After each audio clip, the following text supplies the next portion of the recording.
പാമ്പിനെയൊക്കെ നേരിട്ട് കണ്ടിട്ടുണ്ടോ? പാമ്പൊക്കെ വന്ന് ഉപദ്രവിക്കുവോ? പാമ്പിനെ നേരിട്ട് കണ്ടോന്ന് ചോദിച്ചു കഴിഞ്ഞാൽ മഹാവിഷ്ണു എങ്ങനെയാണ് സർപ്പത്തിന്റെ പുറത്ത് കിടക്കുന്നത് അതുപോലായിരുന്നു ഞാൻ.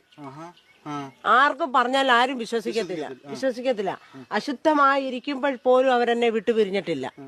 ഈ ഭാഗത്തൊക്കെ പാമ്പിന്റെ ശല്യം ഉണ്ട്. ഈ കഴിഞ്ഞ ദിവസം ഒരാഴ്ചയായി ഞാൻ കിടക്കുന്നതിന്റെ മേളില് അപ്പൊ മണ്ണ് പൊഴിയുന്ന കണ്ടോണ്ട് ഞാൻ മേപ്പെട്ട് നോക്കിയപ്പോ കൈ വെച്ചാൽ എന്നെ കടിക്കും. അവിടെ ഇരിക്കുന്നു. അപ്പൊ ഇവരെല്ലാം അപ്പുറത്ത് കിടക്കുന്നത്, ഞാനിവിടെ ഒറ്റയ്ക്ക് കിടക്കണം.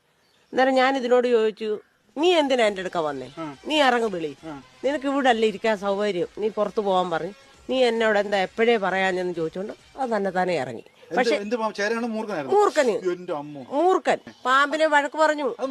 അതിന് മനസ്സിലായി, നീ എന്തിനാ ഇവിടെ വന്നേ, നീ മനുഷ്യന്റെ കൂടെ ഇറങ്ങാൻ പറഞ്ഞു വെളി, നിനക്ക് ഇവിടെ അല്ലേ ഇരിക്കണം, നീ കാട്ടി പോന്ന് പറഞ്ഞു. അത് അന്നേരം തന്നെ ഇറങ്ങി. ആ പാതിരാത്രിക്ക് അത് അന്നേരം തന്നെ ഇറങ്ങി വെളിയിൽ പോയി. പിന്നെ അത് എങ്ങോട്ടാ പോയെന്ന് ഇല്ല.